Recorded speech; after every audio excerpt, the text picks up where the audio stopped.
Welcome back, Mets fans, to another week of Raise the Apple. Since last week, the Mets have swept the Colorado Rockies, and as of moments ago, split their four-game series with the Big Bad Dodgers, and will head to Colorado for three more games this weekend starting tomorrow. Overall, Mets retook first place in that stretch, and things in general are looking very good for this team.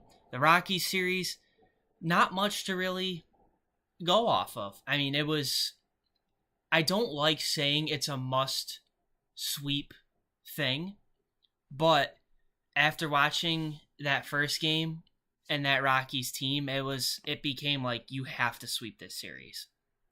I hate saying that because it still is Major League Baseball. There's no such thing as like guaranteed wins, but that Rockies team is so bad.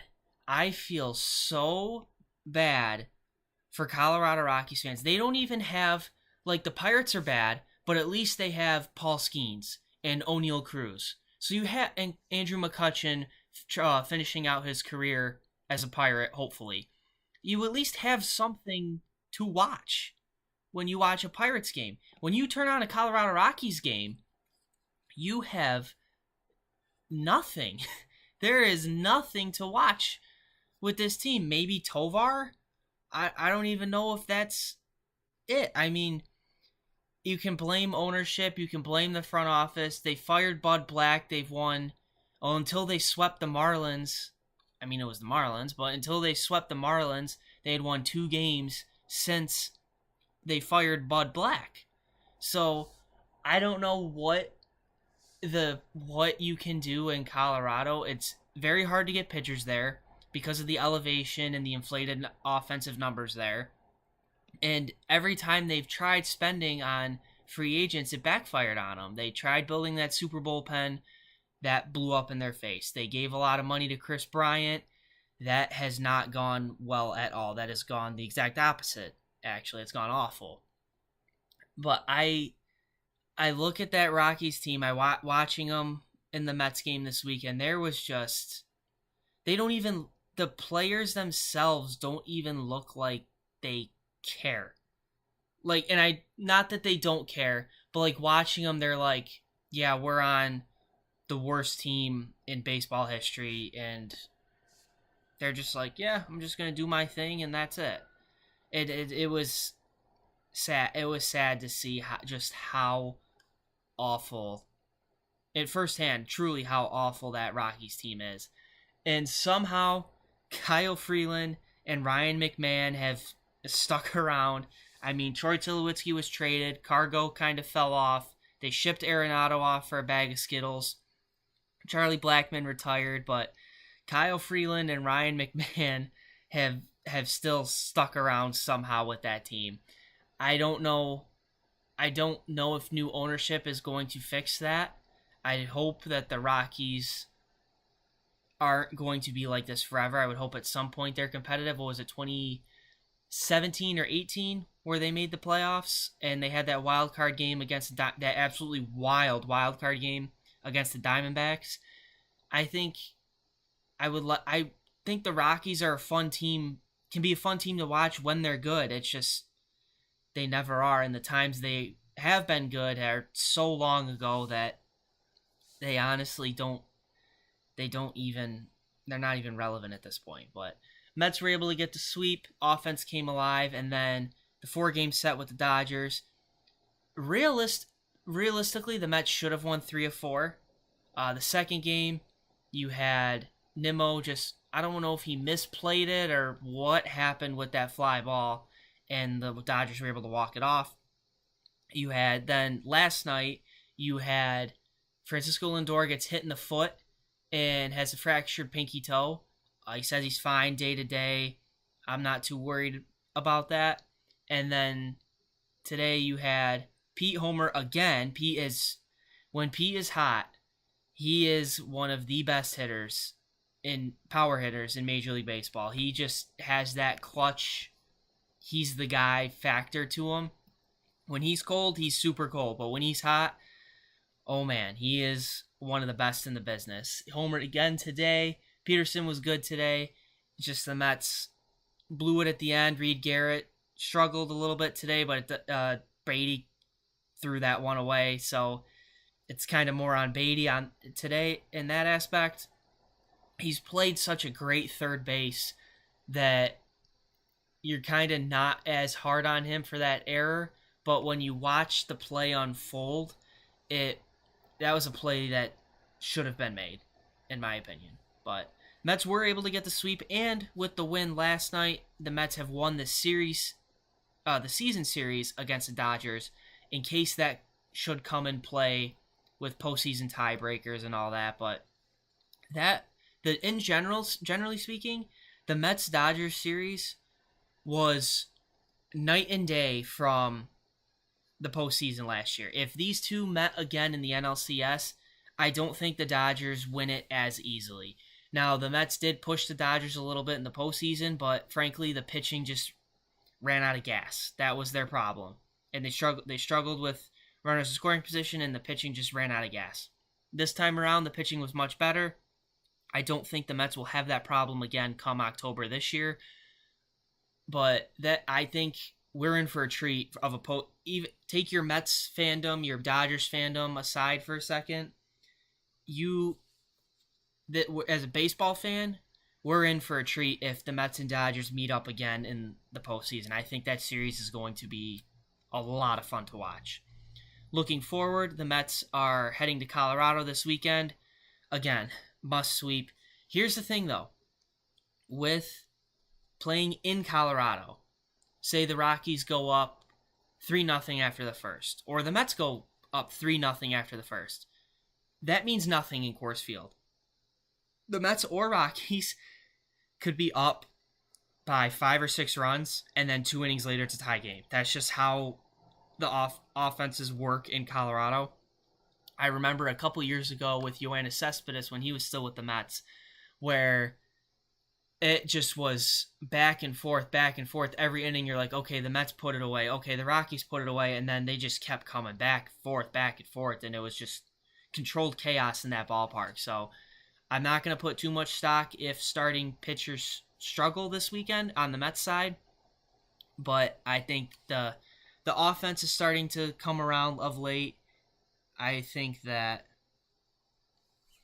we'll be fine. And the pitching has been great. I mean, Griffin Canning last night was absolutely fantastic, striking out Shohei Ohtani. David Peterson owns Shohei Ohtani. The thing that annoyed me the most with this Dodgers series, I'll take a split against the Dodgers any day, any year. I'll take a split against the Dodgers 10 times out of 10. There's just something, though, and I didn't realize it's because I don't watch a lot of West Coast, because if you live on the East Coast like me, East Coast fans can agree, West Coast games are a nightmare. 10:10 start time. Last night's game didn't end till almost 1 in the morning. They are just an absolute nightmare to try and sit there and watch. Watching this series, my dislike for the Dodgers has quadrupled after this series. I don't know what it is, but something about that team just bugs me beyond belief. I don't know if there's like an arrogance to them or what it is, but just something about the Dodgers that is kind of making me think, like, are they in Yankees territory in terms of just a pure hatred standpoint. But that was just one of the little things that I noticed about this Dodgers series. I mean, I love seeing Conforto had the eventual game-winning hit today. I like seeing him do well. I always loved Conforto. I wish it worked out with him. I know injuries played a big role in that. That dislocated shoulder in, 2017? I think 2017 or 18. That was kind of the deal breaker, but I don't know, just something with watching the Dodgers. I'm not really a fan of them, and I root very much against them, if that makes sense. That might just me be overthinking, me being petty, but I don't know. That's just my 2 cents on it. In other news around the league, All-Star Game voting. is now live. So what we are going to do now is we are going to vote for the All-Star game. I am going to try and be as neutral as possible.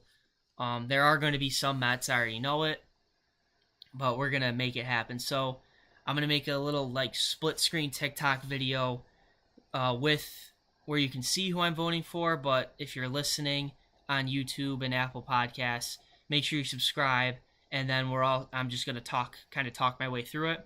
I'm not going to look too much at the stats. I want to go a little bit on gut instincts because I'll be here all day if I'm looking at the freaking stats for everything. So let's get this started. We are starting with first base in the American League. Aranda for the Rays has very quietly been very good. No one really talks about him. Goldschmidt I considered as well, but I'm going to go with Aranda. I think Goldschmidt's going to get it, though. And the National League, I got to go with Pete. It's just the way he's been playing, it's hard to argue the way he's been going. At second base, again, Brendan Donovan of the Cardinals has had quietly a very good year. Looking at this quick, in the American League side, God, this is very hard to do on the fly. I think I got to go with Gleyber Torres. He's had a very good year. That Tigers team is very good. I think they're legit this year. I know the American League is kind of a wild card, but I think they're legit. Looking at the National League side in second base, I think I gotta go with Ketel Marte. Third base, Jose Ramirez seems like the safe answer, but I think I gotta go with Alex Bregman. I don't want Alec Bohm in there. Just how good he's been for the Red Sox this year. I think Bregman has got to be the guy there. On the National League side, at third base, who are we thinking? Machado. Austin Riley's quietly having a nice year, even though the Braves have just been a mess this year. Don't really want to vote for Machado, but I think we're going to go with Manny Machado at third base for the National League. Shortstop, Lindor. I don't even care what anyone else does or has to say. American League side, Jacob Wilson on the A's. I know the A's have been just god-awful for the last month. He has been fantastic, so I'm going to go with Jacob Wilson at shortstop. Catcher, American League, I don't even need a discussion. It's Cal Raleigh. Honestly, if there's a threat to Aaron Judge in the MVP race, I think it's Cal Raleigh. On the National League side, let's see here. Catcher is such a tough position. I think I got to go Will Smith. I think that's the safe pick. In the outfield, we get to select 3. So I'm going to go with Judge, guaranteed. I think I got to go Riley Green in there as well. He's had a very good year. Kerry Carpenter's had a good year as well for the Tigers. I also like Jarren Duran. He'll be an interesting guy to watch come trade deadline time. Kind of looking down the list here. There's a lot of options here. But I think I'm going to go with... I think I got to go with Kerry Carpenter in the outfield. On the National League side, it's in Atlanta, so I think I got to go with Acuna. I think that's just good for baseball for him to be there. Looking at everyone else, Pete Crow Armstrong, I think is having a fantastic year, and I got to go with James Wood. James Wood also quietly has had a very good year. It's tough when you're on losing teams for that to mean anything, but I think James Wood is worthy of being an all-star. DH, is it just, I have to pick Ohtani. I mean, how do you not pick Shohei Ohtani? As annoying as the Dodgers are, I don't know how you don't pick them. On the American League side, looking at this, Tauchman's had a nice year, O'Hearn. Baltimore's getting hot, so that'll be a team to watch down the stretch. I'm kind of thinking between Rafi Devers and Brent Rooker. I think I'm going to go with... Yeah, I'm going to go with Rafi Devers. I think that should be the all-star team. So overall, my votes, we got Aranda at first base from the Rays, Gleyber Torres at second, Bregman at third, Jacob Wilson at short, Cal Raleigh behind the plate, and then Judge, Riley Green, and Kerry Carpenter in the outfield with Devers as the DH. On the National League side, Pete at first, Ketel Marte at second, Machado at third, Lindor at short, Will Smith behind the plate, and then an outfield of Acuna, James Wood, and PCA with Ohtani as the DH. So I like that. I think that's a good all-star lineup. I understand why, but I hate that fans can't vote for pitchers. If I had to vote for pitchers right now, just thinking off the top of my head without looking at any numbers, I'll go 3 starters and a reliever. So I think National League, Senga. I mean, he's the ERA leader in the National League. Paul Skeens, and either Hunter Green or Mackenzie Gore would be my third pick. And then in the bullpen, a little Mets bias here, I got to go with Brazoban. I think he's just been that good this year. On the American League side, obviously Tarek Skubal. Hunter Brown's been good. And, American League's got some... Maybe Valdez? I'm thinking off the top of my head, I'd have to look a little more in the AL starting pitching realm. And then in the bullpen, I would say Luke Weaver as my reliever, but he's hurt, so he's probably not going to be there, so that probably won't even matter. But that's the All-Star Game voting portion of this. It's in Atlanta this year. Like we said before, I think it's going to be a good All-Star Game. I could see the Mets. I think Pete and Lindor are definitely locks. If Lindor is not an All-Star this year, I will riot. But the pitching is where the Mets are probably going to get the bulk of their guys. I think Senga should get in. I could see Peterson getting in. I could see an argument for Canning and or Clay Holmes. I don't know if they will, but I could see it. And then with Senga and Peterson, I think are more locks. From the bullpen, Garrett, Brazoban, Diaz. I think that 3 is going to be viable options from the Mets, but we'll see as we get a little closer with that. I think as we get a little more into June, we'll look at trade deadline stuff and what the Mets need, because that bullpen is going to need to be addressed, especially with the injury to AJ Minter.